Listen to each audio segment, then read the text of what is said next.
اب ذرا میں چاہتا ہوں کہ بنی اسرائیل کی تاریخ کا ایک خاکہ ذہن میں جما لیں۔ 1400 قبل مسیح میں حضرت موسیٰ کو تورات ملی، تو 1400 قبل مسیح سے بنی اسرائیل ایک امت کی حیثیت سے ان کی تاریخ شروع ہوئی۔ حضرت موسیٰ کے زمانے میں جب تورات حاصل کرنے کے بعد پھر آپ آگے بڑھے فلسطین کی طرف، اور آپ نے بنی اسرائیل سے کہا کہ اب داخل ہو جاؤ اور جنگ کرو، جو لوگ یہاں ہیں انہیں یہاں سے نکالو، مشرکین ہیں، نہایت گمراہ قومیں یہاں آباد ہیں، یہاں سے نکالو، تاکہ یہ سرزمین جہاں تمہارے جد امجد ابراہیم رہتے تھے، یہ سرزمین جہاں تمہارے جد امجد اسحاق رہتے تھے، حضرت یعقوب رہتے تھے، اور جہاں سے وہ ہجرت کر کے مصر تشریف لے گئے تھے، تم دوبارہ وہ زمین حاصل کر لو۔ لیکن انہوں نے جنگ سے صاف انکار کر دیا۔ فَاذْهَبْ أَنْتَ وَرَبُّكَ فَقَاتِلَا إِنَّا هَاهُنَا قَاعِدُونَ، اے موسیٰ جاؤ، تم جاؤ، تمہارا رب جائے، تم جا کے جنگ کرو، وہ تو بڑے بڑے قوی الجثہ لوگ ہیں، بڑے خوخار لوگ ہیں، ہم ان سے جنگ کرنے کی پوزیشن میں نہیں ہیں، ہم تو یہاں بیٹھے ہیں۔ حضرت موسیٰ پر اس قدر شدید بیزاری طاری ہوئی، آپ نے اللہ کی جناب میں دعا کی، رب انی لا املک الا نفسی و اخی، پروردگار مجھے تو اختیار ہے تو اپنی جان پر اور اپنے بھائی ہارون کی جان پر۔ اور یہ پوری قوم انکار کیے بیٹھی ہے۔ 6 لاکھ میں سے صرف 2 افراد نکلے تھے، یوشع ابن نون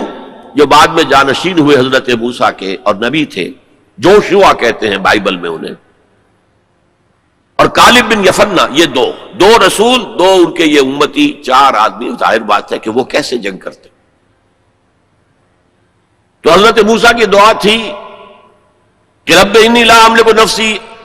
الا نفسی واخی فافرق بیننا و بین القوم الفاسقین، تو اے اللہ اب ہمارے اور ان فاسقوں کے درمیان علیحدگی کر دے، میں اب ان کے ساتھ نہیں رہنا چاہتا، ان ناہنجاروں کے ساتھ نہیں رہنا چاہتا۔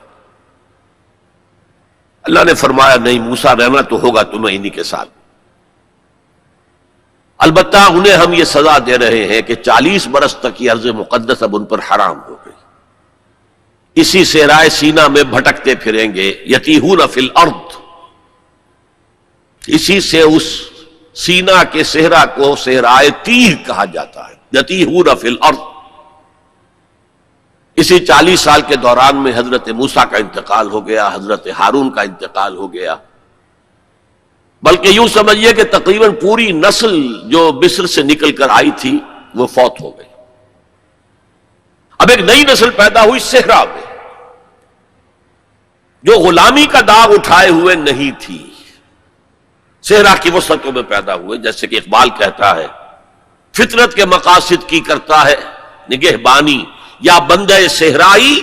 یا مرد کوہستانی۔ شہری لوگوں کے اندر تو طرح طرح کی کمزوریاں آ جاتی ہیں، اخلاقی اعتبار سے بھی، بڑے بڑے شہر ان کے اندر جو بھی خرابیاں آتی ہیں وہ سب کو معلوم ہے۔ تو فطرت کے مقاصد کی کرتا ہے نگہبانی، یا بندہ صحرائی یا مرد کوہستانی۔ تو صحرا میں جو نسل پیدا ہوئی اب 40 سالوں میں اور وہ جوان ہو گئی، اس نے پھر جوشوا یعنی حضرت یوشع ابن نون کی سرکردگی میں جہاد کیا، قتال کیا۔ جیریکو، اریحا اس کا نام تھا، آج کل آپ پڑھتے ہوں گے اخبارات میں، تو اسرائیل میں اور جو فلسطین کے شہروں میں جیریکو ایک مشہور شہر ہے، سب سے پہلے وہ فتح کیا، اس کے بعد پورا فلسطین فتح کر لیا۔ غلطی یہ کی کہ کوئی ایک مرکزی حکومت قائم نہیں کی، 12 قبیلوں نے 12 چھوٹی چھوٹی ریاستیں بنا لی۔ اب 12 ریاستیں ہوں گی تو آپس میں کھٹ پٹ بھی ہوگی، اختلافات بھی ہوں گے۔ جیسے ہمارے دور زوال میں ہندوستان میں جب مغلیہ سلطنت کا جو کنٹرول تھا وہ ڈھیلا پڑ گیا، تو اب ہر جگہ پر راجے ہیں، مہاراجے ہیں، نواب ہیں، لوکل لوگ کھڑے ہو گئے، اور ان پر کوئی کنٹرول اب مرکز کا نہیں رہا۔ پھر وہ آپس میں لڑتے بھی تھے، یہ آپس میں لڑتے بھی تھے، اور جو قریب کے مشرک قبائل تھے ان سے ایک دوسرے کے خلاف مدد بھی لیتے تھے، ان سے شادیاں بھی کی، ان سے خلا ملا بھی رکھا، مشرکانہ اوہام بھی پیدا ہو گئے، غلط رسومات بھی انہوں نے اپنے ان مشرک ہمسایوں سے سیکھ لی۔ تو پھر ان پر ایک سزا مسلط ہوئی، اور جو آس پاس کے مشرک قبائل تھے انہوں نے انہیں فتح کر کے انہیں اپنے گھروں سے نکال دیا۔ 300 برس اس کیفیت میں گزرے ہیں۔ اس کے بعد جب ان کا حال یہ ہو گیا کہ اپنے گھروں سے نکال دیے گئے، ان کے بیٹوں کو روک لیا گیا غلام بنانے کے لیے، تو پھر انہوں نے وقت کے نبی سے کہا کہ ہمارے لیے ایک بادشاہ آپ معین کر دیں، سپہ سالار معین کر دیں کہ ہم اس کی قیادت میں قتال کریں۔ وہ واقعہ قرآن مجید میں سورہ بقرہ میں تفصیل سے ہے، میں اس کی تفصیل میں نہیں جانا چاہتا۔ بہرحال اس کے نتیجے میں حضرت طالوت، پھر حضرت داؤد، پھر حضرت سلیمان، یہ 100 برس ہیں جن میں اس کو کہنا چاہیے کہ ان کا پہلا سنہری دور، جسے میں کہہ رہا ہوں ان کی خلافت راشدہ، یعنی فرق نوٹ کیجئے، ہماری خلافت راشدہ دور نبوت سے متصل ہے،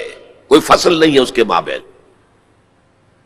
لیکن ان کی خلافت راشدہ میں 300 برس کا فصل ہے۔ دور نبوت حضرت موسیٰ علیہ السلام کا 300 سے بھی تقریباً 350 برس، وہ بھی شمار کر لیجئے،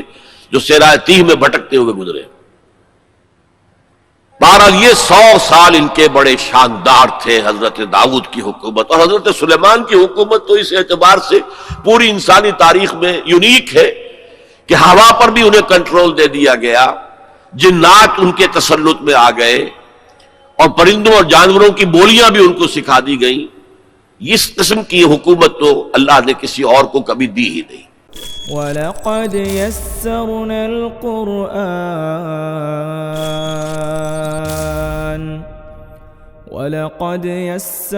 الْقُرْآنَ لِلذِّكْرِ فَهَلْ مِن مُّدَّكِرٍ